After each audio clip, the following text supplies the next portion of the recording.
Hi, I'm Heather with Heather Lang Homes, and I'm here to give you your July tips on home maintenance. And it's a good time to consider nurturing all of your appliances, and in particular, your washer and dryer in the summer months, because we tend to use them a little bit more with the hot weather.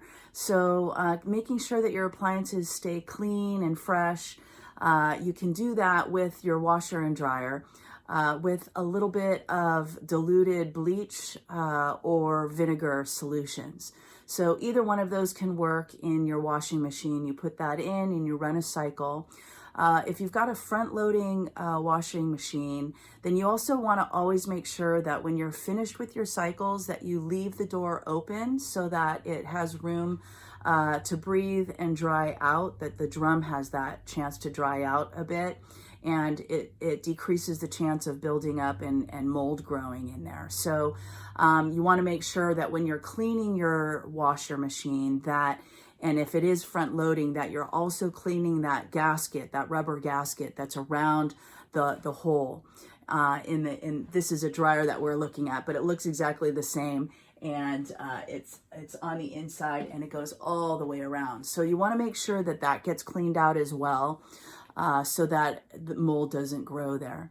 Also, you want to make sure when you're dealing with your dryers and you're cleaning those out, that you want to make sure that the lint is cleaned out, especially if you're using dryer sheets. They get caught in there often.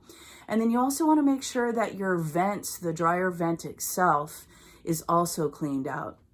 Sometimes those are a little hard to reach, so I have a great resource if you want to reach out to me to get duct cleaning handyman out, and those get nice and clean. You want to do that at least every couple of years, if not once a year. That can become a fire hazard if those don't get clean often. So just a few tips, and again, if you need help to get help to you to get that done, reach out to me. I'm Heather at heatherlanghomes.com or 408-207-3130. Always happy to share my resources with you. In the meantime, have a great July, and I hope you enjoyed these small little home tips, maintenance tips, so that you can keep your home and everything in it working well for you.